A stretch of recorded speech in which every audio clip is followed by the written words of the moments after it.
muita informação das ocorrências policiais e eu já vou dividir tela com o repórter Luan Lucas, que está lá do Estúdio B do VIP Social. Boa tarde para você, Luan. Agora sim, boa tarde, Natália. Muito boa tarde a todo mundo que acompanha a edição desta quarta-feira do Jornal VIP. Chegamos agora com o quadro Ocorrências Policiais, trazendo todas as informações do cenário policial da nossa região nas últimas 24 horas. Lembrando que o quadro é uma parceria entre a D3 Academia, Rimatla, Oraunic e também Escudo Proteção Veicular, que fazem parte aí do time de parceiros VIP Social e do quadro Ocorrências Policiais.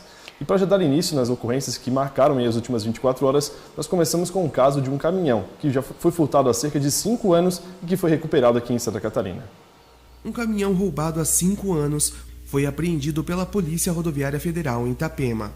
A recuperação aconteceu no posto da BR-101 na manhã de ontem. O veículo havia sido furtado em julho de 2015 e estava originalmente emplacado na cidade de Petrópolis, Rio de Janeiro.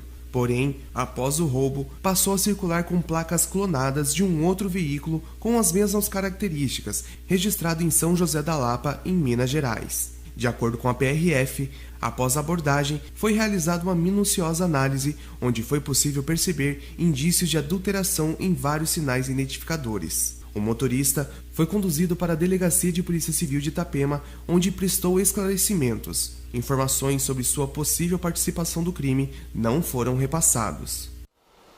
5 anos após o furto do caminhão, ele é encontrado. Bem interessante essa investigação. Exatamente, aí 5 anos rodando pelas rodovias de todo o país com as placas clonadas, então realmente uma ação muito importante feita pela Polícia Rodoviária Federal. Dando sequência no quadro Ocorrências Policiais de hoje, um outro fato curioso, porque um homem que estava realizando a venda de entorpecentes deixou um filho de 8 anos sozinho em casa para realizar o tráfico. Olha só. Um veículo abordado ontem no bairro Morretes, em Itapema, foi alvo de denúncias de tráfico de drogas por meio do 190. No momento da abordagem, houve também o flagrante da venda de entorpecentes. O comprador ficou como testemunha do crime. Com o autor de 31 anos, havia 6 porções de cocaína e mais de R$2.000 adquiridos com a venda das drogas. O autor admitiu a traficância e informou que deixou seu filho de apenas 8 anos em casa sozinho, enquanto saía para vender os entorpecentes. O conselho tutelar foi acionado. O autor e a testemunha foram levados para a Delegacia de Polícia Civil de Itapema, onde foi realizado o flagrante. O certo é o pai proteger a criança e também ensinar boas coisas, né? E esse pai aí não fez nenhuma das duas. Então, infelizmente, essa criança vai seguir outros rumos agora, estando com o conselho tutelar, né? Exatamente, deixou aí o filho completamente desprotegido para realizar uma prática de um outro crime, que é o tráfico de drogas, e também bastante recorrente na nossa região. Que essa criança agora seja bem cuidada a partir deste momento. Luan, essa manhã houve o burburinho na cidade de que a Polícia Federal estava aqui. O que aconteceu? Exatamente, a presença da Polícia Federal no município chamou a atenção dos moradores e ela esteve aqui justamente para fazer a prisão de um grupo que realizava diversas fraudes ao INSS. Olha só essa história. A Polícia Federal esteve em Tijucas hoje pela manhã para cumprir 2 mandados de busca e apreensão, expedidos pela Justiça Federal. Os alvos foram um endereço comercial e um residencial. A ação faz parte da Operação Contagem Regressiva, que tem o objetivo de desarticular um esquema criminoso especializado em reconhecimento de tempos de serviço que não existem para obter de forma fraudulenta benefícios previdenciários. As investigações começaram em 2019 e apontaram que os criminosos agiam através de inserções de informações falsas no sistema de previdência social, principalmente sobre vínculos de empregos fictícios com várias empresas do Estado, algumas inativas. Com os dados falsos, foi possível requerer os mais variados benefícios previdenciados previsto em lei. A investigação indica que a inserção de vínculos falsos acontecia desde 2011 e a estimativa de prejuízo com o pagamento de 63 benefícios identificados até o momento é aproximadamente de 2,8 bilhões de reais. O inquérito policial está em andamento. Os envolvidos poderão ser indiciados pelos crimes de estelionato previdenciário, falsificação de documento público, falsificação do documento particular, falsidade ideológica, peculato, corrupção passiva e organização criminosa. São vários crimes investigados que eles podem ser condenados, né? Exatamente, diversas fraudes aí para diversos benefícios que acabam prejudicando aí quem realmente precisa desses benefícios, que são os idosos por tempo de serviço, e também outros auxílios que esse grupo realizava diversas fraudes aqui no município de Tijucas. Luan, temos mais informações? Sim, nós temos uma informação que talvez seja aí o principal destaque da edição do Jornal VIP de hoje, sobre o caso de uma mulher e de um bebê, que há quase uma semana nós estávamos noticiando aqui o seu desaparecimento e infelizmente essa história teve um final bastante triste. Antes de completar uma semana do desaparecimento de Josi Lopes e seu bebê recém-nascido, ontem os corpos dela e da criança foram encontrados. Os corpos estavam em uma área rural de difícil acesso no bairro Cedro 2, no município de Rio dos Cedros. Após o desaparecimento das vítimas, moradoras de Itapema, na última quarta-feira, investigações colheram diversas provas que indicavam que o marido de Josi era o responsável por seu desaparecimento e de seu filho de 3 meses. Ontem, um mandado de prisão temporária contra o investigado foi cumprido. As suspeitas eram de que o esposo tivesse matado sua companheira e seu filho, ocultando os corpos para disfarçar o crime. Ainda mandava mensagens do celular da vítima na tentativa de enganar os familiares que a procuravam. Com o investigado detido, provas que mostravam contradições foram confrontadas com o suspeito.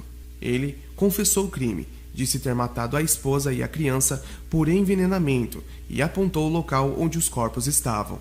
O motivo do feminicídio e homicídio da criança foi por ter descoberto que sua companheira estava se relacionando com outra pessoa. Na noite de ontem, em meio a uma mata, a aproximadamente 2 horas de distância de Itapema, os corpos da mãe e da criança foram encontrados.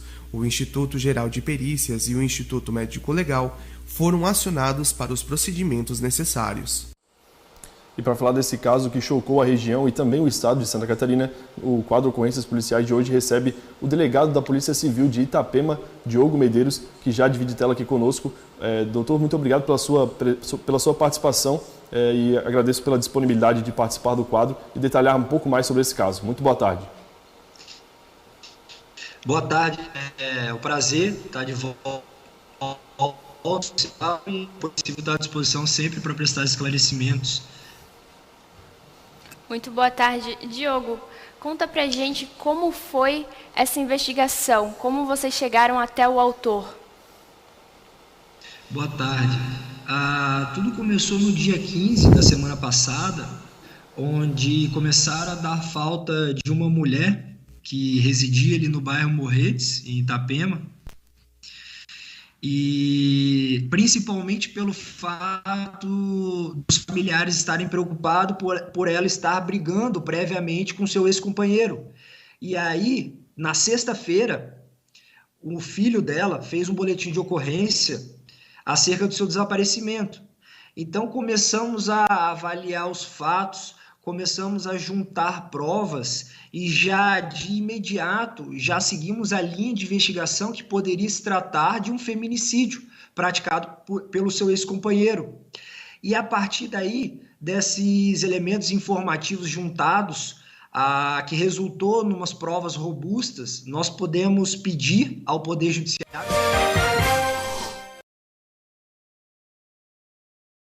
e a partir daí nós conseguimos prender esse ex-companheiro dela e em entrevista preliminar ele já mostrou diversas contradições com o conjunto probatório já produzido. E a partir daí nós começamos a contraditá-lo, mostrando para ele que ele estava de fato mentindo. E a partir daí, junto com a advogada, ele confessou o crime, disse que ele matou sua ex-companheira, infelizmente, né, uma notícia trágica.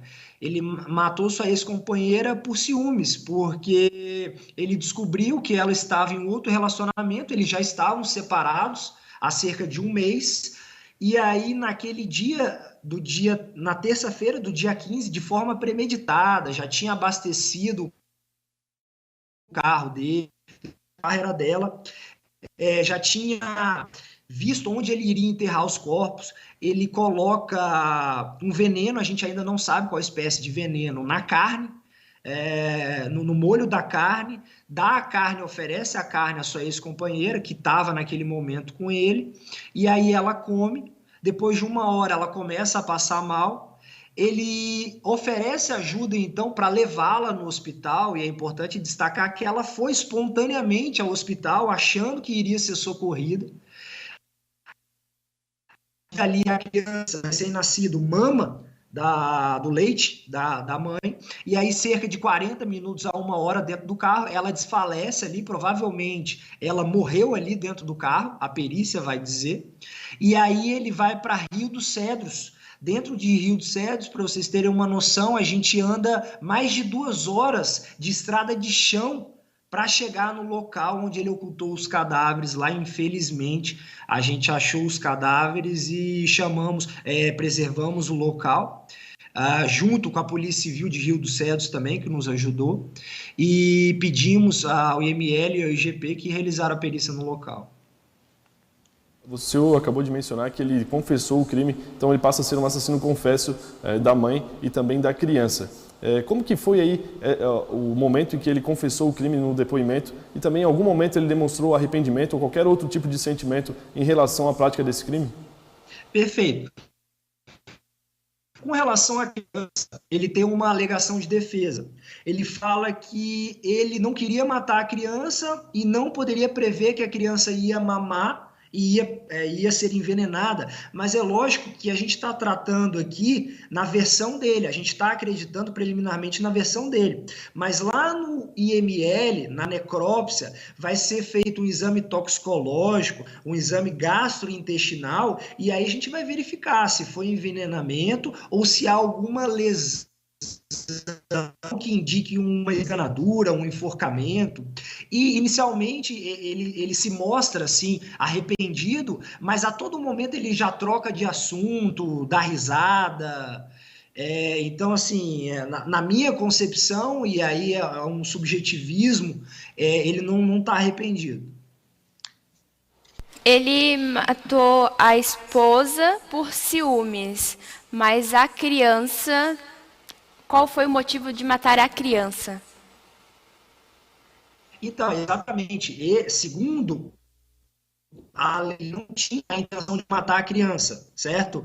Porque a criança teria mamado no peito, pegado o leite, e aí teria sido envenenada. Essa é a versão dele. A gente trabalha com outra versão. A gente trabalha com a versão que ele poderia ter matado a criança por achar que não era o pai. A gente tem essa versão, lógico que é uma conjectura aqui, eu não posso dar certeza, a gente vai continuar as investigações, tá? Eu estou falando, não é certeza, mas é uma... Em algum momento ele falou o que ele faria com a criança caso aí, se apenas a mãe fosse a vítima desse crime?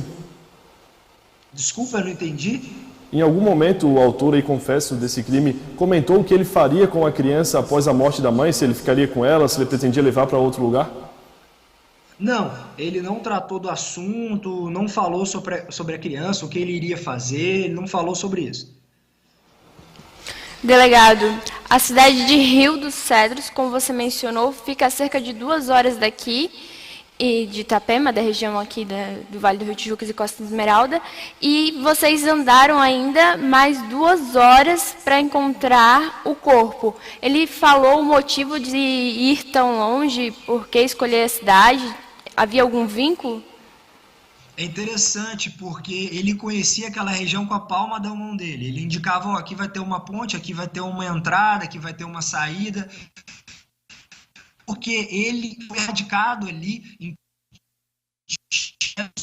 trabalhava em madeireiras naquela fazenda onde o corpo foi ocultado. Então ele conhecia aquilo ali com a palma da mão dele.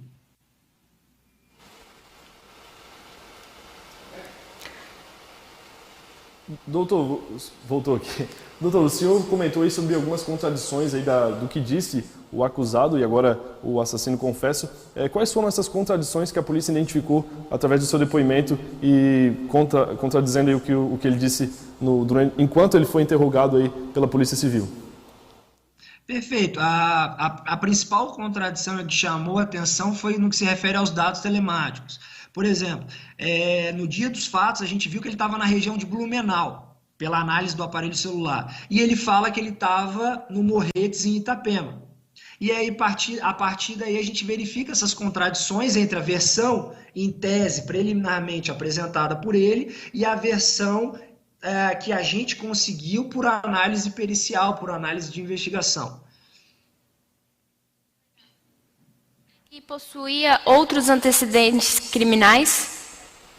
Ele tinha alguma coisa de estelionato ou apropriação indébita, agora eu não me recordo, mas nada referente à violência doméstica e familiar contra a mulher. Ele não tinha nenhum boletim de ocorrência nesse sentido. Doutor, em algum momento ele tentou culpar uma outra pessoa, então se esquivar das acusações, e aproveito para fazer uma outra pergunta. Como foram encontrados, na verdade, os dois corpos? Estavam ali enterrados ou estavam apenas escondidos em superfície normal? Ou ele ainda teve trabalho de cavar para colocar esses corpos dentro? Dentro de Rio de Cedros, ali, andando por 2 horas em estrada de chão, em uma região ali, você entrava cerca de 10 metros dentro de uma mata, e naquela região ali ele enterrou, ele fez uma cova de uns 30, 40 centímetros, foi uma cova bem rara, na verdade, muito ermo ali, e ouvir. Acho que está travando. Consegue nos ouvir? Consigo, melhorou. Luan, tens mais alguma questão? Eu queria pedir novamente para que o delegado respondesse a minha pergunta anterior, porque nós tivemos um problema de conexão aqui e não conseguimos entender a sua resposta. O senhor está nos ouvindo bem? Conseguiria responder novamente, por gentileza? Sim, com relação ao local onde foi ocultado os corpos, como eu falei, é um local ermo, dentro de uma fazenda, e aí ele dentro de na estrada, por cerca de 5 metros, em uma floresta, em uma mata, ele fez uma cova bem rasa ali de 30, 40 centímetros e colocou os corpos ali.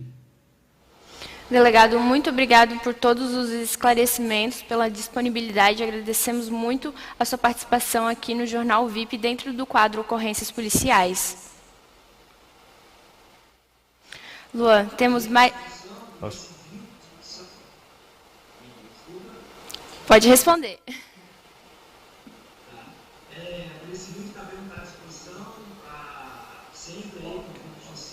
E depois que concluímos o caso, soltamos outra nota aí para verificar alguns pormenores ainda que está faltando. Agradecemos muito a sua participação mais uma vez. Mais uma vez agradecendo então a participação do delegado que nos concedeu essa entrevista detalhando mais sobre esse crime que mais uma vez marcou toda a região e marcou também o estado de Santa Catarina de uma forma muito negativa, mais uma morte de uma mãe e também do seu bebê registrada na nossa região. Mais um crime que choca toda a população. E continuando, falando em crimes, temos mais informações sobre ocorrências policiais? Exatamente, nós tivemos também um outro crime que marcou e chocou a nossa região, registrado no último domingo. E desde então, desde o crime, o principal suspeito de ter cometido esse crime, de ser o principal suspeito de autoria desse crime, continua desaparecido. E a polícia, mais uma vez, montou um cerco e aí esse homem acabou fugindo novamente. Nós temos imagens aí do local onde ele foi encontrado. Foi uma residência que aparentemente estava abandonada lá no bairro Moura, no município de Canelinha. Nós temos aí as imagens do interior da residência, gentilmente cedidas aí pelo portal Olho Vivo Can. Nós temos aí as imagens da viatura na frente da residência e aí os policiais, ao chegarem no local, encontraram uma residência aparentemente abandonada. Só que aí um policial chamou a atenção uma passagem para o forro, que aqui na região é popularmente conhecido como gateiro, que é aquela passagenzinha para que o pessoal precise de repente fazer uma manutenção no forro da casa, no telhado, e aí usa essa passagem que é um pouco mais segura. E aí, ao verificar essa passagem, um policial identificou que teria alguém ali dentro, e aí conferiu que realmente era esse suspeito que desde domingo está sendo procurado, a gente pode até usar a palavra, está sendo caçado. Inclusive, existe até uma brincadeira aí com o filme Busca Implacável, uma busca realmente implacável. Essa já é a terceira tentativa de prender esse homem e novamente ele consegue fugir.